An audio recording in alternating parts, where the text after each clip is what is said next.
Guys, welcome to episode 9 of the Life After podcast.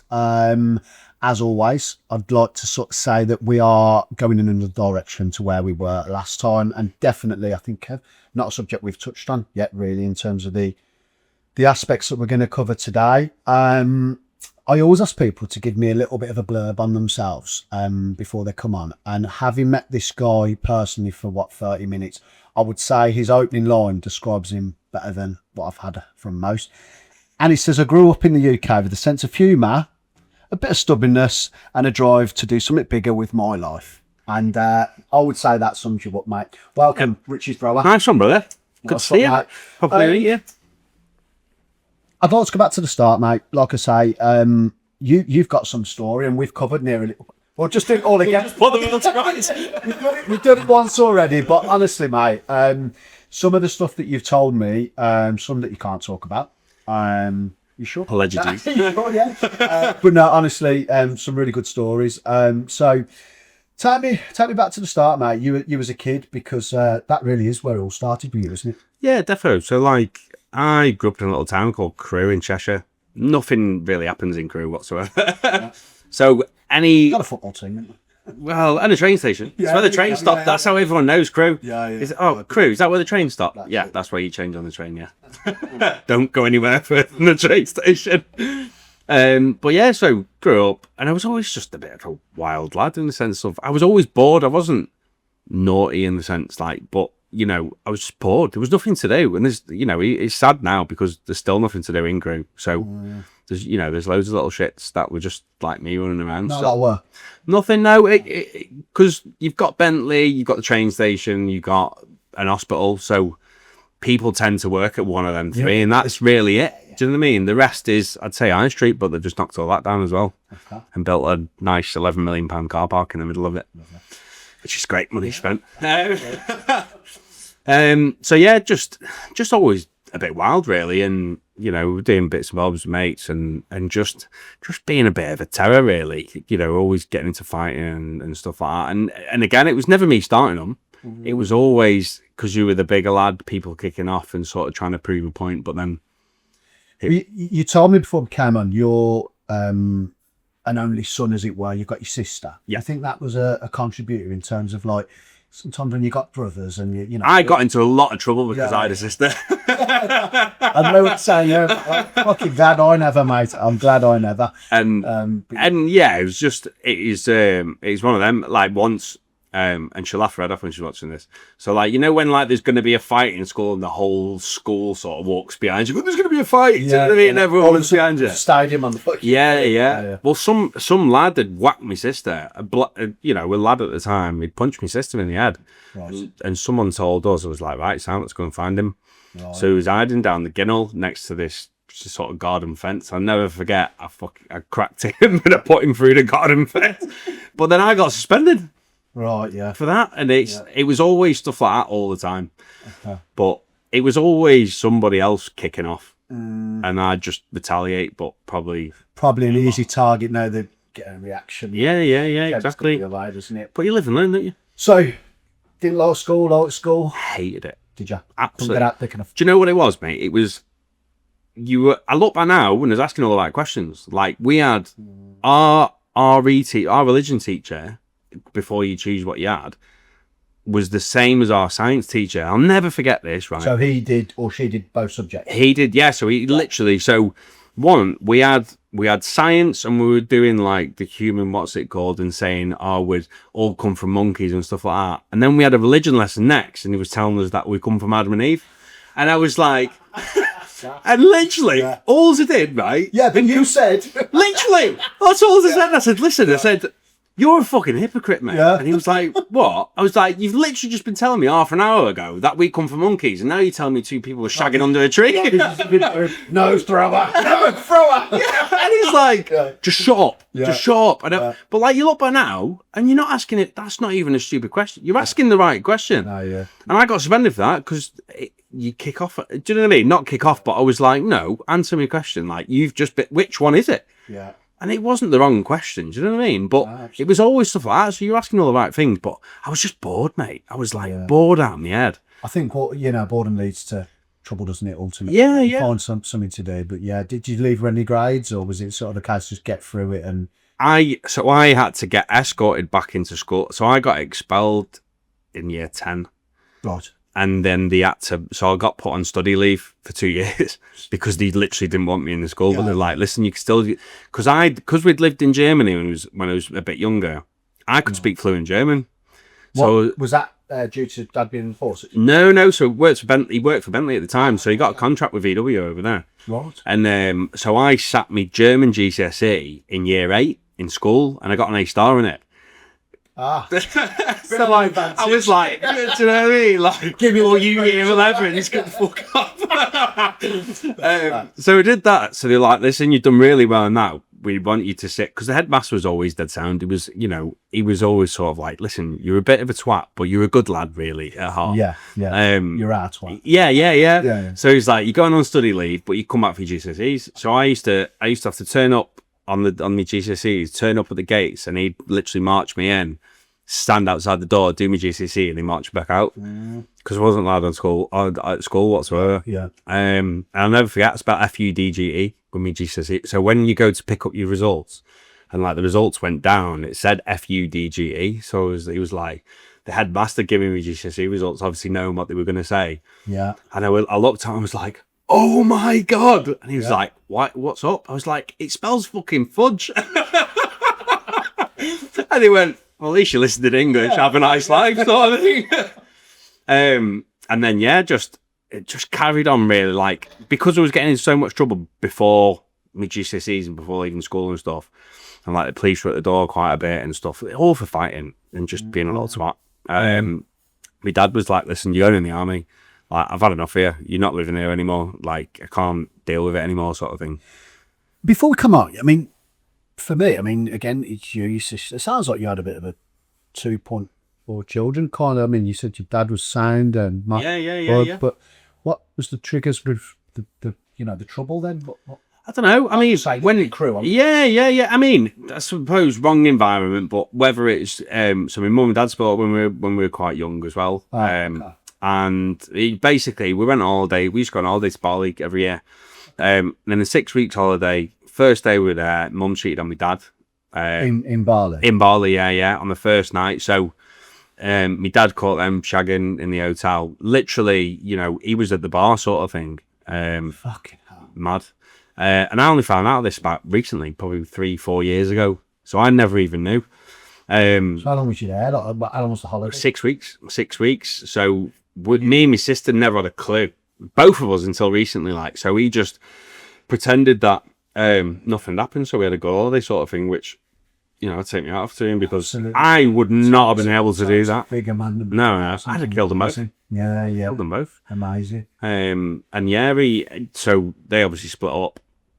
And whether that came into play or I don't know, you don't really think as a kid, you don't really remember thinking, does this bother you or doesn't it? Do you know what I mean? Yeah. But whether it did or not, I don't know. But I wasn't really. Did you live with your mum? So I first went back to the UK with my mum. My sister stayed with my dad. Yeah.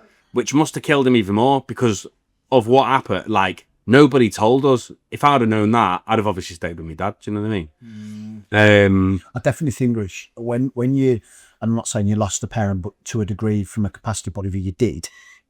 It takes some kind of shackles off. I remember losing my dad. My dad died when I was 21, and I thought, I'm not scared of anyone anymore. Yeah. Because he was the only one that really could look at me and I would be like, fuck. Yeah. I went, right, I'm not scared of me. I'll do what the fuck I like. Yeah. To a degree, that might have been what, I don't know. You might have just thought, okay, I'm kicking back. It was probably stricter when they were together. Do you know what I mean? You got a good point there with that. Do you know what I mean? When they were together, it was very strict. Sometimes it's a parent off. Yeah. I don't mean that as in they're not a team, but I do think that sort of like one thinks one's got a duty, the other one thinks and it works. Yeah. Whereas when it's harsh, mate, and sometimes it's a little bit, It's a good point that I've never thought of it like that, Yeah. Because don't blame me for that point. No. So this is my excuse that I was looking to Billy and I know why. Yeah, no, but it's right, mate, and I do think it's always been in my mind that to a degree that was I went a bit like that. But yeah. It makes sense though, that does. That completely makes sense. Yeah. Because like going forward a little bit, even when we were in school. So I started raving when I was like 14. I was going out. I was always on ground with older people. You were kind of early in everything. Oh, and honestly, so like, first time I ever went Wigan Pier, I was 14. So like, and then we went. Sorry, what's Wigan? Is that a bit? It's like a bounce club, like. Yeah. You know, like, have you ever done like BTID, Pier on the Pier, stuff like that, like doing Blackpool? No. So like, you shouldn't be there. It's all like dance music. You shouldn't be there at 14, though. So like, I was going out and getting carried down my head at like 40, and then just like, but I'd go home and tell my mum. I wasn't bothered, do you know what I mean? But like, I've always thought I could get away with murder with it, do you know what I mean? What's your sister like? A lot quieter than me. So I say a lot quieter. She was always... That shocks me, Rich. No. She was always the quiet person. She was the good kid. Yeah. Because it was funny, because like, my dad used to say like, Rich never had a parents' evening. So like once, and this was like in year probably 8, 9.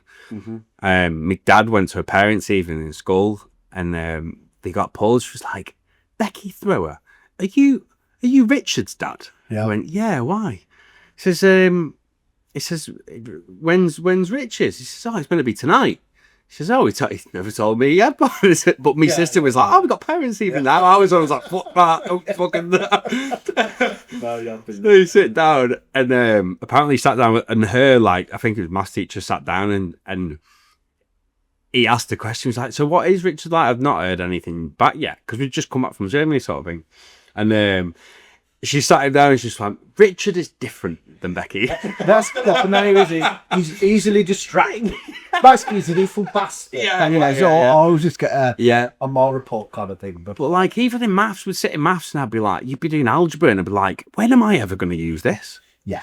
I think people still say that, don't they? Yeah. But like, I get in trouble for it. Yeah. And I'm like, it's a bang on question, because I didn't even learn it, but I've never had to even remotely spell it out ever again. Do you know what I mean? Yeah, that's it. So I think a lot of it now, they're just teaching people that stuff that they're never going to use. Like, what a waste of time. I always say to my kids now, you know, the teachers back in the day, all right, they were rougher with you, and talk, you know, sometimes they could get physical sometimes, but they were characters. They inspired you, and I think that's what's missing now. Everything's a bit too vanilla.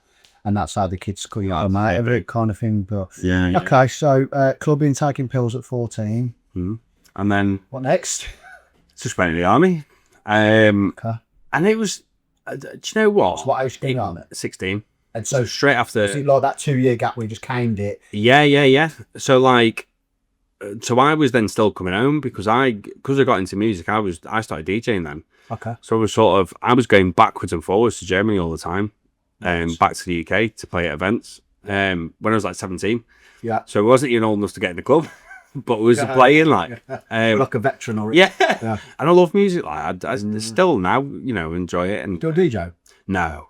It's just, I've got a very addictive personality, and I don't want to put myself in that environment anymore because I know how it'll end. Do you know what I mean? Like, yeah, it's all well sort of do a professional bit. If you yeah. But even that, it's too easy. Someone comes up to you and goes, "Yeah, have a go at this, have one of these, have a beer, and this, that," and it just you sat there. And you're the focal point, aren't you? Yeah. And you know, nothing wrong with it whatsoever in the sense of like people wanting to give you drinks and stuff. But I can't, you know. I can't do things in halves. You give me a packet of Pringles, I'll nail a lot of them. You know what I mean? Like, you give me a keg of beer and I'll drink the whole thing. Like, you know, can't just go to the pub and have one beer. I mean, what's the point? Yeah, all or nothing. Yeah, I can relate to that. In terms of, where were you posted then? So I did my basic training at Winchester. Yeah. Then went to Catterick to do my phase 2 for infantry, and then my battalion, who was based in Germany. So I should have gone to 1 Mercian, but went 3 Mercian, which was Stafford's. There's probably a lot of lads around here that were based in the same regiment as me. And the reason was I wanted to go back to Germany because they were based in Germany. I was like, I spent a lot of my childhood in Germany. Like, I'd love to go back. So I signed up for them and went back with them, sort of thing. Because that in Cyprus, a lot of the lads from around here went to as well. Yeah. Families and whatnot. Yeah. So like there was 1, 2, and 3 Mercian. 1 was at Catterick where he did training. So like everyone was like, "Fuck that! I don't want to go anywhere near there ever again." 2 was at Cyprus, and then 3 was in Germany. Like, were you the right kind of personality to be going in the army? Yeah, they were all the best soldiers. Just nutcases that had a mad upbringing. Always the best soldiers. Like, almost too energized. Yeah. But it's like perfect for that scenario. Yeah. Do you know what I mean? So talk to me about, I don't know, Richy Thrower's got a guy screaming in his face this close. Horrendous. How did you get through that then? It's a big reality check. I'll bet. I bet they look at you and they go, fucking lovely, we'll have this. But do you know what? I think a lot of like at school, I always thought I was always smarter than the teachers in a lot of ways. And I was getting like, that from the questions you used to ask and stuff. Yeah, but like in the sense of like, I didn't respect any of the teachers because I just thought, well, what the fuck have you done? Like, I don't, do you know what I mean? You're a teacher, like, what have you actually done? Whereas I went in the army and like, say if somebody asked me to do something and it was, I don't know, a full screw that had done fucking Afghan twice, Iraq, Northern Ireland. Yeah. I'd look at them and go, do you know what? I fucking respect you. Like, you've been able to war and you've done this, you've done that. Like, and I'd listen straight away because I feel like I respected them a lot more because they'd done something. Do you know what I mean? It's like the boys on his SAS, whatever they call it. Yeah. I'm not being funny. Them lads have been through a bit. And I know that they come across as being a lot of TV stars now, aren't they? Yeah. Can't get away from the fact that they probably saw and done something. Oh, mate. I've got a few mates that are in this ass and have left, and different ballgame. Absolutely. Totally. Because they do a 3-month rotating. So, like, they'll do 3 months training, 3 months at Hereford, 3 months on tour. Yeah. And that's just a constant cycle, like. And yeah, it's just a different kettle of fish, like. So completely. Again, you have got an addictive personality because you had loads of hobbies, and you spoke about motocross as well. Yeah, yes. So I did supermoto, sort of did a little bit of motocross. But yeah, it was just, again, it's just adrenaline chasing, isn't it? Yeah. You told me about so that was a bit of an event in your life whilst being in the army. Yeah. So best mate. So the same lad who I went on work. I met my best mate on work experience. So he was already working there when I was in school. So I used to then bag off school to go to work, and he'd pay us like. Yeah. So all the way through that, and then he did motocross and was like, oh, get a bike, it'd be well good. So got a bike and this, that, and the other. And then it was just after I come back from Afghan, Tamworth, just down the road from me at Polesworth. He had a crash, but like I'd gone out the night before in Chester, got absolutely smashed, and everyone was knocking on my door the next day, and I didn't fucking. Was you due to go and watch tonight? Yeah. So that's why everyone, like all of our mates, and that turned up at ours, banging on the door and didn't open the door, sort of thing. I was just fast asleep, couldn't even hear them. Do you know what? It's one of them, and you know you got something to do the next day. You go harder than ever, don't you? Oh, it's the way. Honestly, like. Yeah. But if you had nothing to do, you wouldn't do it. Of course you would. Absolutely, mate. Yeah. Spoke through it. Yeah. So yeah, you were supposed to go here, but they were knocking you up with that. Yeah. So I never got up, and I woke up to a phone call about 12 o'clock. Oh, excuse me. I woke up to a phone call about 12 o'clock in the afternoon, and it was my other best mate, Jace, and he rang us and sort of was like, he said, listen, you need to get to Birmingham Hospital now. Matt's had an accident. It's bad. Put the phone down. Rang him back a few times, and he was like, listen, you need to get here like now. So jumped in the car, flew to Birmingham, and he'd crashed, basically, just spat him off the bike going down an hill, slapped a big ski jump thing at the bottom. It's really bad, really. Like normally they run it sort of upwards, but they run it downwards for this, for whatever reason. I was going to say, do you know why? I mean, not safe. There's a massive inquest, like huge, and we closed all the track off and everything for a long time. It's still operational, but yeah. Busy up there. And it was one of them things, and I wasn't in a right place. I was all right after Afghan, sort of. Do you know what I mean? But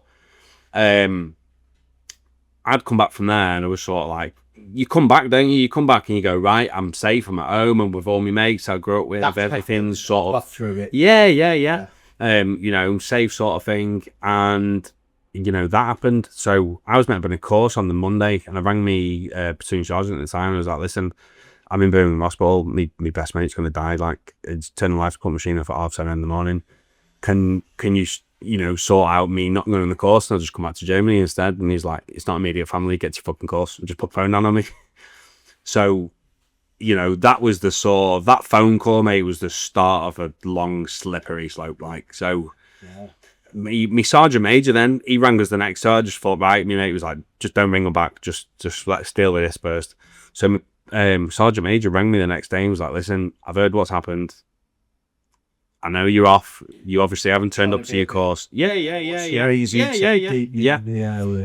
he said, you know, what's happened is happened with you, mate. You haven't turned up to your course. You know, it is what it is. Also, I just wanted to ring you to say, I'm not going to have a bad word to say about you staying off to go to the funeral, because if you come back now, you're probably not going to be able to go to a funeral. So what I'm saying is, just stay off. Yeah. You'll be AWOL, but don't worry, we'll sort you when you get back. Your back. Yeah. And he was sound, like, he was dead sound.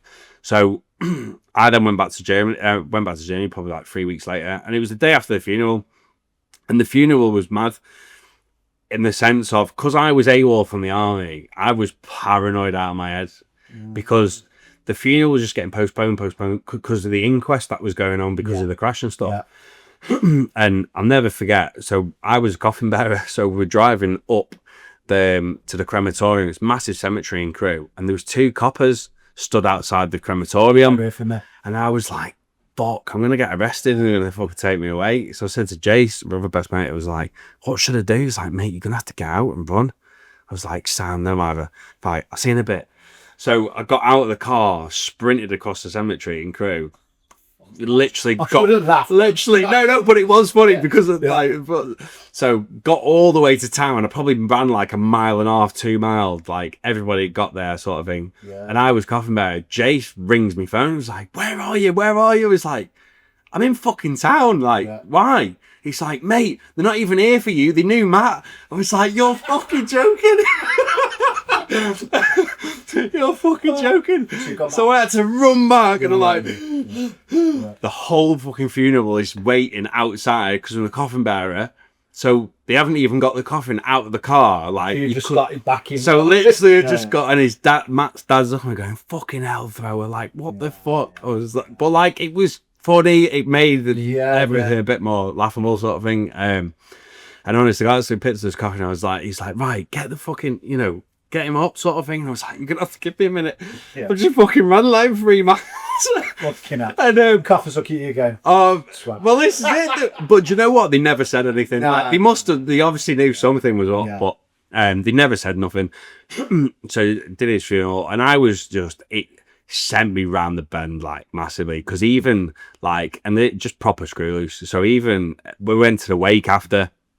And there was 2 lads that we'd met on holiday when we went on holiday the year before, and I was like, give me your fucking car keys. And we were on Whitewood Park, which I don't know if you've heard of it. It's like a gated community with a golf course and what's it called? So they have like, dead posh place around ours. And I was like, give me your fucking car keys, we're going to drive on the golf course. And I was absolutely obliterated as well at the time, like smashed that in the head. So I got into this car and drove on the golf course. It's like, dude, donuts. And then just got like, again, nobody ever said it, never got caught for it, like, because I'd literally gone back into the car park. I'm not a member there then. No. But I want to live there. Like, I do want to live. I think it'd be quite funny with it. Right. But went back inside and she carried on drinking. But like, nothing ever got said as well. And then at the end of the night, because we put his race bikes in the foyer, like me, his dad, Jace, we're all starting the bikes and fucking rode out the hotel, and like, it's the dead posh place this. But like, we were just nightmares. Do you know what I mean? So that happened. Funeral, went back, and when we got back, I was walking across Parade Square, and imagine like going back, your anxiety must have been must have been hanging out your ass anyway. Thinking what the fuck did I get up to last night, or you know, throughout the day. And then you've got to go back and face that. But I wasn't really bothered. I was just like numb, felt numb. Do you know what I mean? Like, I didn't really know what to do or what to think or how to be, sort of. Or just sort of like, right, just go out and we'll get it sorted. And I just thought everything's going to be all right because the Sergeant Major said so. And I was walking across Parade Square. And the guy who had spoke to me first on the phone was like, oh, was it really, he literally shouted across, he was like, oh, was it really worth it, was it? Did you say bye to your mate? Because you're going fucking jail now for being AWOL. Did you clock him before? Did you know something was coming, or was it okay? He sort of walked over and he was like smug. He was smug. He was a bad pisshead. He was like bright red in the face, and he's always been an knobhead. Do you know what I mean? And he just said that, and I just ran over to him and just absolutely pummeled him. Just dropped me bag and just fucking obliterated him. Like where you lost out. Yeah, absolutely lost it. Like I was literally fucking whacking him, crying my eyes out. Just like completely fucked. So I got put in jail, on the garrison jail, and they were literally, this is how dodgy it was. So they were literally like, right, nobody could come anywhere near me. At the time, I'd well and truly lost my head. Like, nobody would come into my cell. Nobody would let me out of my cell. Like, nobody would come in. Everything, food was, brought to us because couldn't be trusted to go to cookhouse. Because I just stopped filling people in. I was like, because the way I thought was, I've just put all this time, effort, years in my life, fucking gone to Afghanistan, done all this stuff. Do you know what I mean? And I've had the first thing I've ever asked for, you've gone fuck off. Do you know what I mean? So I was on a massive warpath then with the army. I was just like, fuck yeah, I'm getting out. What was that? Yeah. What was you asking for? Days, weeks? Literally, I was like, I was meant to be on the course on the Monday, and I was like, can I not go to the course because my best mate's dying? And I was crying my eyes out on the phone. Do you know what I mean? At the hospital, and he was like, it's not me. I mean, I think that with your attitude, it was always going to be one way, but how many people would have potentially shut it, come back? And I think psychologically would have been fucked for how long? Literally. For missing their... Honestly, fucking horrible. I don't regret anything, but like, I especially don't regret that because I would still sit here today, and whether it be here or not, I don't know, but I would be more like, I would be completely fucked. If I didn't go to my best mate's funeral because of something that, and they say, oh, it's not out of your control. Everything's in your control. Like, you can do whatever you want. You've got, of course, to be in a better condition. Yeah. But you've definitely been psychologically, and I think it's going to lead us on to something else, because I think that, you know, the discompassion, is that a word? I don't know, but the lack of compassion. Yeah. That's really bad in my opinion. And I think that, how widespread does that go? You know, every corner of it. Yeah, I don't know what it's like now, but a lot of people, you know, there was a lad at Cattrick who was in training. Now, this wasn't too far before when I was there. He'd got a rifle, kept a few rounds from the Rangers when he went, and he was walking through camp, and he literally just got his rifle and went boom, shot himself. And it's all, you know, fucking the other week, did you see on the news the other week? Some lad was lying in his room for 3 weeks before they found him in the army. Like, I don't know whether that was a cat troop or not, but he was lying in his room for 3 weeks before they found him. But again, just fucked, completely fucked in the head. And like what you said there, it isn't necessarily about what they've seen, what they've witnessed. It's how they're treated. Yeah, and it's, you know, a lot of, you know, sort of going to when people come out, it's not necessarily like Afghan doesn't bother me. I don't think about it. You know, I came out and was getting fucking like sleep paralysis and stuff like that, but they were trying to pump you full of antidepressants. So I was like, I'm not depressed. I just can't sleep. I'm petrified of going to sleep, sort of thing. But I never thought of it like that. And when I said to the doctor, like, it's not because you think about it, because you've seen shit and stuff's happened and you've been that stressed out of your head. At the back of your head, there's a little memory that you really don't like, which is fucking up with your brain. So, which causes then like massive trauma can cause like sleep paralysis. Don't know if you've ever had it. No. So I always saw the same thing. So like you thought you're dreaming, but you're awake. Yeah. So you have like really bad nightmares. So I always seen the same thing. And I still get it now and then now if I'm like sleep deprived or anything like that. But like I'll see just like a shadow of a person. Put someone in your breathing. Yeah. But you know, like I always compare it to like, have you ever seen Insidious, the film? Yes. I know when I'm going into it now. So like my missus, the wife, really good. Like so, if I know when I'm going into it, as soon as I fall asleep, or I'll start saying, "Curse, wake me up, wake me up," and like you're trying to scream, but you're sort of paralyzed, so it's just coming out as mumble. Do you know what I mean? Yeah. It's weird, like. Well, you like hypnotised. Yeah. But like I always saw the same thing. And and this just black shadow would like, I'd look at it and go like, cursed, or but like, you know, is that you? Sort of, you can't make out it is, and just jump on you, start strangling you, and fucking smashing you up, and then you'd like wake up, but you're not awake, and then I'd look, turn to the side, and then it'd be there again, and I'd be like, cursed, and it'd happen like 100 times over and over again, and you wake up screaming your head out. I've fucking ran through cupboards, fucking my ex-missus, while fucking we were asleep, woke up and started fucking punching the fuck out of her, like thinking it was it, but like all sorts like that. Yeah. Don't do it anymore. If I did it to my missus now, she'd fucking kick shit out of me. Yeah. What disappoints me there is, like, historically, I always used to think the army was sort of like that safe haven for those kids that were struggling at home, had that, if you like, rough upbringing or rough environment that they were living in, and we should go to the army, you know. Sounds like it's no safer, really. No, and I suppose it's down to whatever regiment you're in, you know, and some places might be different than others. Yeah, of course. Yeah. But like my old regiment now, it's been disbanded. They got rid of it. Really? Yeah. They got rid of it. Yeah. So have you ever been advised to? Loads of people have said, but I'm just like, whatever. I don't want to bring it all back up. I'm not bothered. You fucking, you know, you fucking pull all that back and you start fighting for stuff, and for what? A fucking 10 grand or whatever you're gonna get. You know, what's you can go and earn that? You know, like what's the point? Do you know what I mean? For bringing it all, I'd rather just like, it's past. It is what it is. Doesn't bother me. Put it away. Yeah, done. But no, I think it's more like when people leave now, it's more, and this is what I'm sort of trying to do now is you know, raise awareness, because it's not the army that bothered me. It was when I come out and couldn't fit in anywhere. That's what 99% of people struggle with. Please let me know if I'm skipping anything here, and tell me back to your plan. I want to talk about that, or your mission there, which is a real powerful one. Yeah. One that I'm sure 75% of people that have been in your position want to go and do. Yeah. And I think that sometimes the confidence, the fight, whatever it is may be, is knocked out of them. Yeah. But because of people just think you go in against someone you're never going to win. Whereas I'm not trying to go to war with anyone. Like, I don't want to completely ruin my own. Like, I just want to simply highlight what is going on.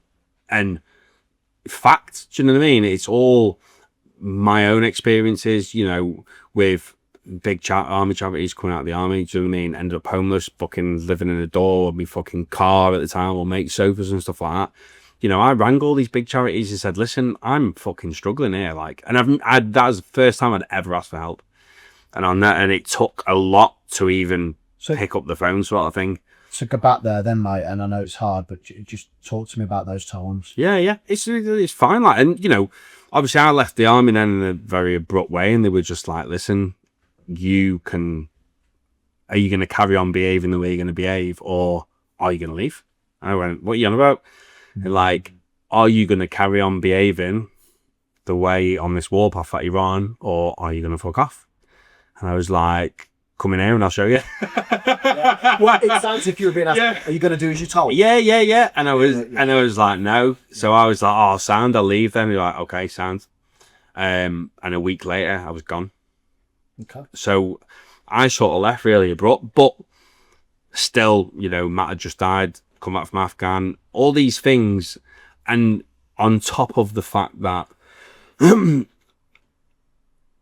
you go to school, you know, you brought up, your parents bring you up, they tell you what to do. Yep.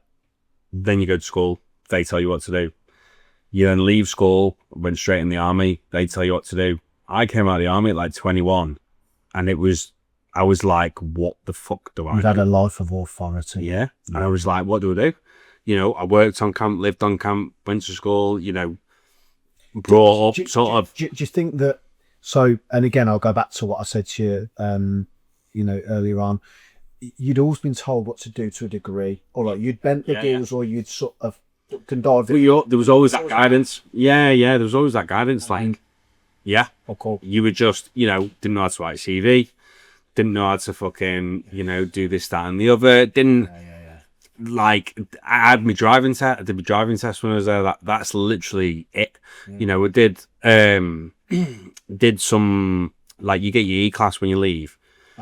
which is like you can do a couple of courses like funded when you leave the army. Okay. And I did fibre optics. So was that supposed to be your feed back into yeah. was it, yeah? All complete bullshit though. Okay. So I did that and I tried getting a job straight away.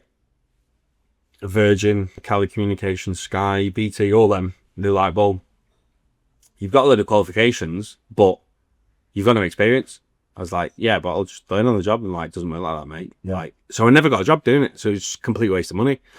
I've got to tell you this, right? It's a real short story. So I'm a recruitment agency, and in my sons, and not that I do a lot of driving, but they want a driver that's got 2 years experience. Are they supposed to get 2 years experience if they're not going to take you on? Exactly. What's the point? It's a fucking crazy world. Yeah. And that, you know, to a certain degree, I get it. Do you know what I mean? But if you've got someone there who's already called up, but who's willing to learn and willing to do it, and they've gone out and got that qualification paid for it, they obviously want to do it. And sometimes you'll fresh out that qualification and you not potentially you'll see more stuff bad than habits and all these kind of things. But I think that must have been a bitter pill to swallow. Yeah. Well, I came out and like I couldn't even get a fucking job at Tesco's as a security guard because they were like, "Oh, well, you've been trained to kill people, and what are you going to do when somebody nicks a fucking bag of cabbage? You're going to skin off them." Yeah. And I was like, it doesn't work like that. Like, I don't. Yeah.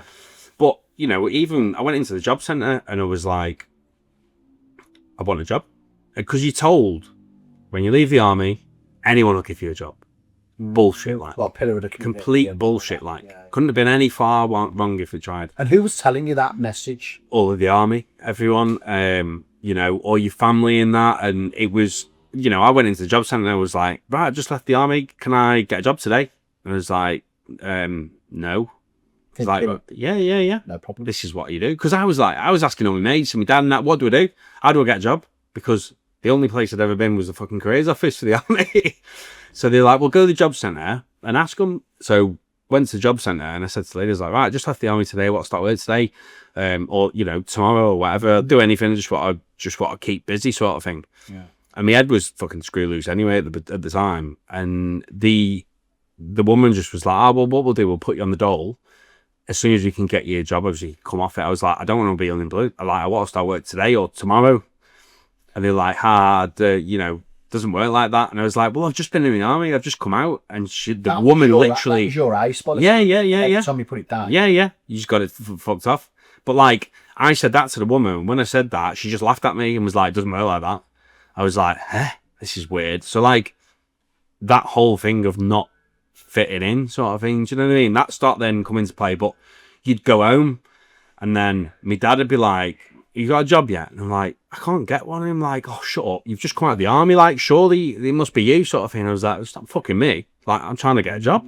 So my mate then put us in touch with a recruitment agency. Yeah. They're all wankers. Yeah, wankers. They're a bad industry. Yeah. So went to work at a place called Bowie's in Nantwich. And the first day I was there, walked in, and the supervisor there was like Romanian or Polish or something like that. And I've got a tattoo on the back of my neck that says English and proud. Yeah. And he literally came up to us and he says, tomorrow you cover that tattoo up. I went, what tattoo? He says, the one on your neck. I says, why? He says, you wear a hoodie tomorrow. It's racist. I'm like, how is that racist? Like, what are you on about? It says English and proud. If you had Romanian and proud or whatever, fucking wherever you're from, I wouldn't fucking have a bad word to say about it. Absolutely. And he then got his finger and he poked me in the chest and went, tomorrow, you fucking, and before he could finish off the sentence, he was fast asleep on the floor. Yeah. But then I just walked out of sight. But like, again, didn't think anything like that was normal because if anyone in the army gobbed off at you, you just whack them. Do you know what I mean? And they wouldn't do it again. But you were never told that the real world doesn't behave like that. Yeah. So I was just constantly getting in trouble all the time, doing stuff like that. Really quick question. What should be in place then in terms of integration back into society from the army? You should literally be trained on how to be normal. Because you're programmed in the army. Yeah, and I don't think there's anything wrong with, because I'm still like that now, but I don't think there's anything, you know, people always say like, someone mentioned to me the other week, your standards are too high. You've got to come back to reality and realize that not everyone's like. I was like, well, no, your standards are just too fucking low. Do you know what I mean? I've got a lot of what is drilled into you isn't necessarily wrong. It's just not how everybody else behaves. Like, do you know what I mean? Going back to what we said about the teachers and schooling and the rest of it doesn't hurt to be different.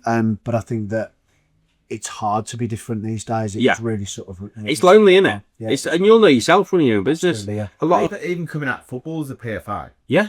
That's football. That's not life. We spoke about this, Kev. We did earlier the pod with Mark Albright, and it was a question I asked. What kind of training do you get in terms of not waking up every day, going training to a degree like the army, being told what to do, what to eat, and all the rest of it. And he's a level-headed guy, Mark. And he sounds like he's kind of adapted well, but he just went nothing. You just stop one day, and then you've got all this money. I'm not being funny. Why is everyone?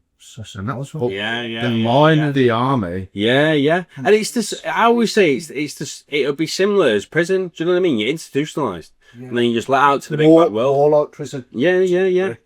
And I think the best way would be if and this is just an idea, but say if the army found or whoever sorts of a settlement out, whoever has left the army and started a business.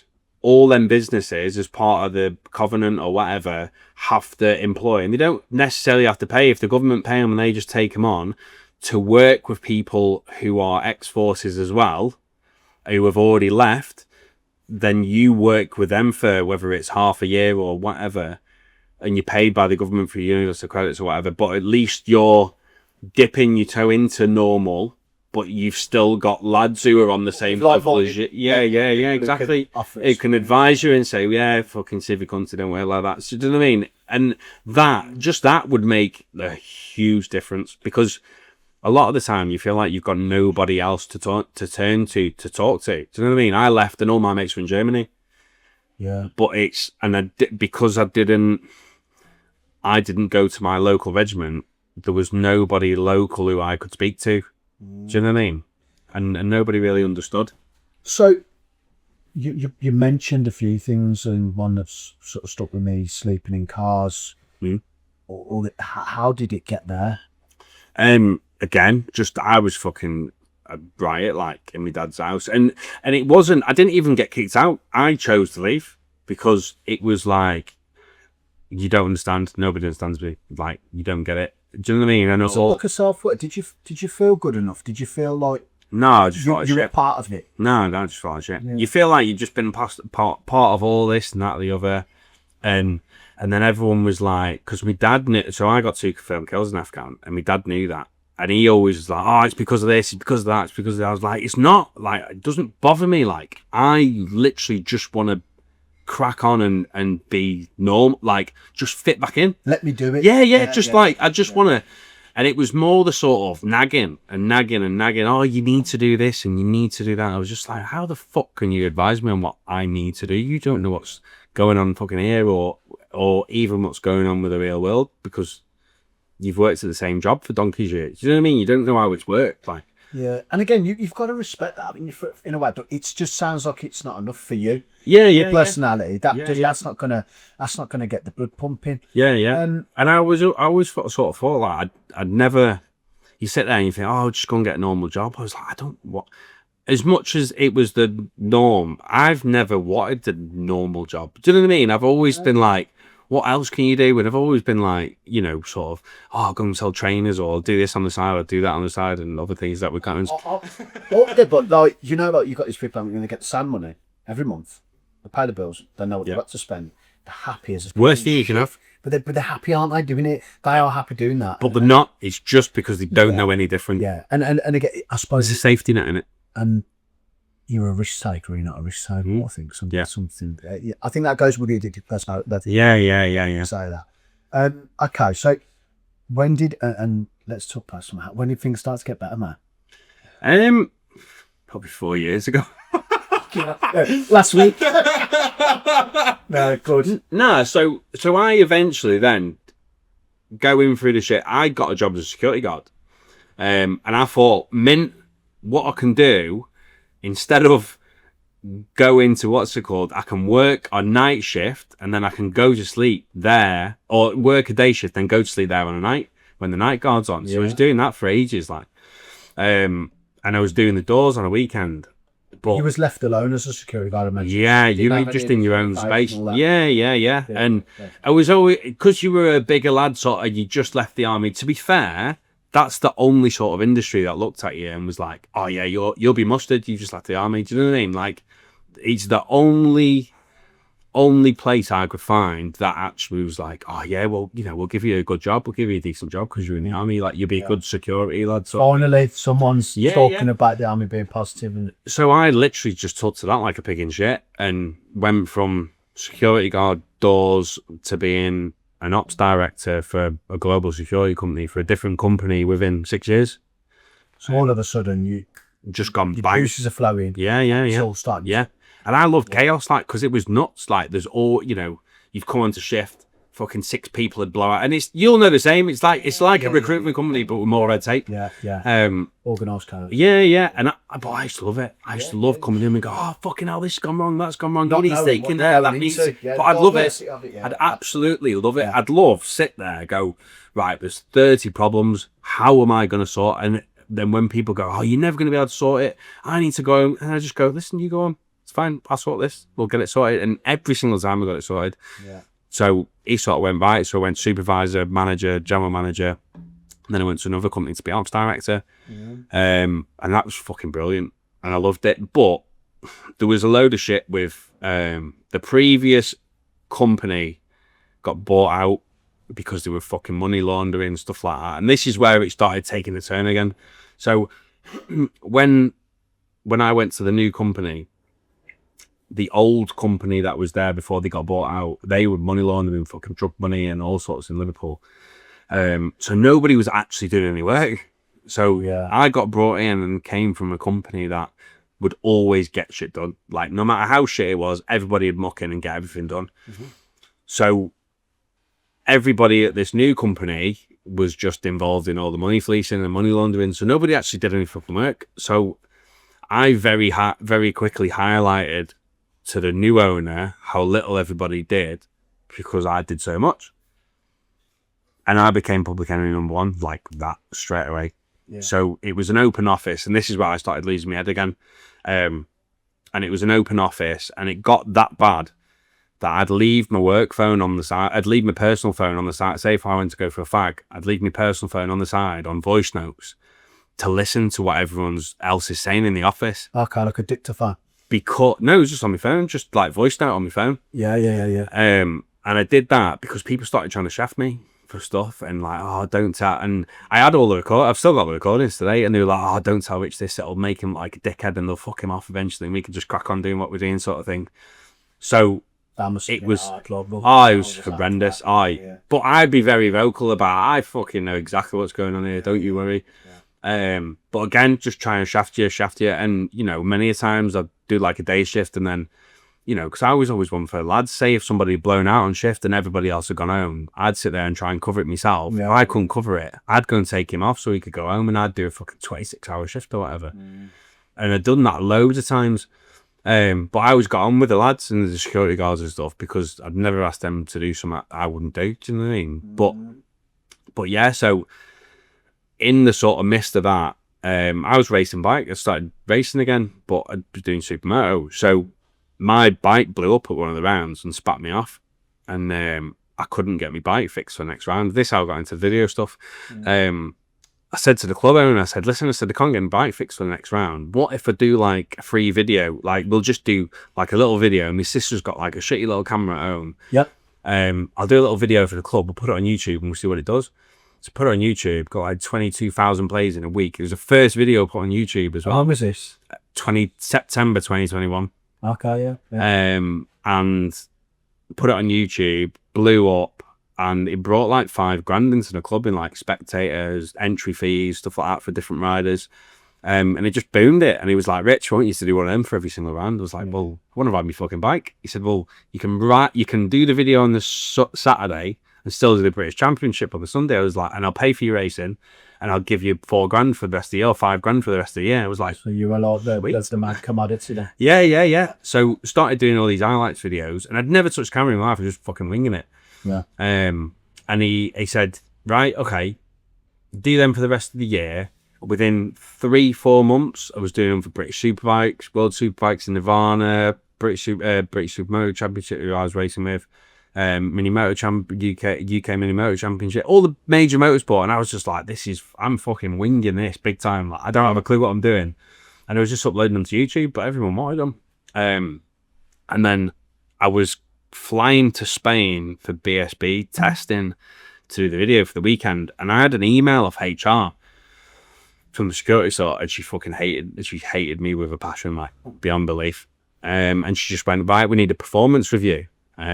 We need to talk to you about your performance, about your job. And I just sat there and it was like Manchester Airport. And bearing in mind, I was on $102,500 a year, fucking company car, Amex card, everything that you'd want growing up, you'd made it sort of thing. But I'd never been so unhappy. And I just went, fuck it. And I just literally ripped back to her, went, do you know what? I fucking quit. You've got your wish. There you go. Have a nice time. And then just closed my laptop. I was like, fuck it, I'm going to make it work. I rang the missus, like, quit my job. She's like, you've done what? My lad was probably like 2. And then I was like, yeah, I've quit my job. This is going to work. I promise you now. I'm laughing already. Like, Don't worry. Yeah. Don't worry. Be absolutely fine. We just moved house. New baby. Like, it was all against you sort of thing. But it fucking just worked straight away. And as soon as I got back from Spain, I just went mad and started doing the B2B stuff. And I was literally fucking ringing 50 people a day who was just going, listen, I do this. Let me come and do a free video for your business. If you want anything doing after that, give us a shout and we'll sort out a price sort of thing. And it just completely rocketed again. Nice little plug for your business, and if you want to give the company down, telephone number. Yeah. Thanks for supply, please. You'll believe more details. No. Yeah. I know that you deal with some lads local to us in Tamworth, and how widespread do you go now then with your business? Everywhere. Everywhere. We'll literally go. If somebody rings me tomorrow and wants us to go to fucking Thailand, we'll go. Yeah. Like, we'll always make it happen. There's always a way. Such a bummer. There's always a way. There's always a way, mate. And it's, a lot of people, like, never put limits on anything because you can literally do anything. And the good thing about when I left that security, because it was so much, everyone was so bitchy and paranoid, like, I left there and I was like, right, I want to do everything. Yeah. Do you know what I mean? So started a podcast, started doing videos, and literally just picking up the phone and just like, right, I'm doing this today. And I'd never done that before because everyone would look at you going, look at you fucking bellend sort of thing. But it's inspirational, mate. I mean, look, from where you come from, and it is a bit of a sort of roller coaster story, generally sort of like up, down, and all over the place. But I'm dead grateful for it. Yeah, like, it's in the shit. It's all in the shit bits where that makes you a better person. It's always like they say, make or break in it. You either sit there and feel sorry, or you go, right, I'm going to use that and just do better. Yeah. And I've always sort of gone, right. You do films now, don't you? Yeah. Yeah. So tried doing a bit of a film last year and just come banging heads with the council all the time, which is a complete another story. But I wanted to do something then that's a bit more relevant. You need to be spud man, I say. I know. you don't even have a rock. I'd love a fucking spud. I've never even had one. They do seem a bit, a bit. I don't know what it is with the councils. I know that one. I call them human question marks. Yeah. Accurate, I'd say, yeah. For oxygen thieves is a very good one as well. Yeah, it's very different. But it's, not all of them. But listen, and I don't mind saying this, it is what it is. We went to do the short film, and again, all ex-forces related, suicide awareness sort of thing. Now, initially, I sent 14 emails. This is to use the cemetery at Sandmatch. I sent 14 emails to 3 different people, didn't get one response off them. Rang somebody else at the council. I won't say who it is or what they do. But I was like, listen, I'm not sending one more email to these fucking idiots. Down that camera there and he basically told someone, fuck you. Well, I don't want him to get sacked. And he's watching this and he knows exactly. And he'll be sweating at this point. Yeah. But I rang... We'll add it in, okay? Yeah, I rang him and I just said, leave it all in, like, Mars.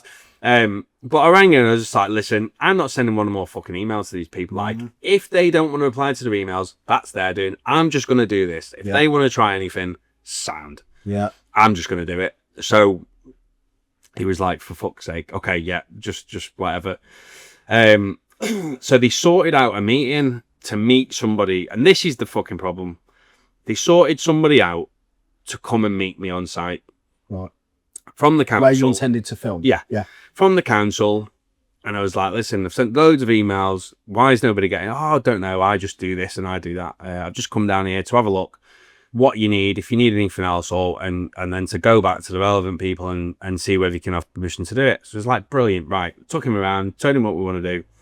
And then he said, if I need anything else off you, I'll let you know. But I'll be in touch anyway with permission, or whether they're going to say no sort of thing. So I was like, right, okay, yeah, brilliant, thank you. Emailed him back a week and a half later. So we were filming the short film on the 15th. I emailed him a week and a half before that and says, hi mate, you're right. Just seeing if there's any more update. Not heard anything from you. Just wondering what's going on. And I got an automatic email reply to say, I'm at the office till the 14th of July. And I was just like, what the fuck, mate? Yeah, like, yeah. Nothing worse. Just communication nightmares. And that's the problem. This is why, stuff isn't getting done. People aren't getting helped because there's people in jobs that can't even reply to fucking emails. Well, I was going to ask that, and we've got to wrap up. But the one thing I wanted to ask is, after everything you've been through, the adversity you faced, and what you've achieved and what you're achieving, if you had any advice for someone coming out of, namely the forces, and they actually needed help and help that was available, what would you advise? Find a veteran-owned company. Yeah. Or something similar with people that have been where you've been and have lived it and have come out and are doing well, because you'll learn so much. There are no charities so I know it's a tough topic. I don't want to put anyone in the wrong direction, but you tend to find your more local independent charities are a lot better than the big national ones. Yeah. Only one, I'd say Combat Stress do a lot of good stuff. Like they've got 24-hour helpline and stuff like that if you ever need to talk to someone. But again, I've never rang anyone I've never done counsellor, no, which probably fucking should. But do you know what I mean? I've always felt like, it's my problem, it's nobody else's. You'd end up telling the council what to do. Yeah. Well, I can't say that. But I think if I was going to do it all again, I'd find somebody who's left the army, done really well for himself, and learn from them, because it's like a bit of a mentor. Do you know what I mean? Yeah, absolutely. Because you need to, you're never going to ring any of these big charities. They're not, and it is sort of you're fighting for yourself. Nobody's ever going to go, you need to sort this, and let's do this, and I'll hold your hand. Nobody's ever going to do that. Well, you're winning the fight, mate. Yeah, I will say that. Thank you for coming on, bro. Hey, nice one, brother. Cheers, bro. Take it easy.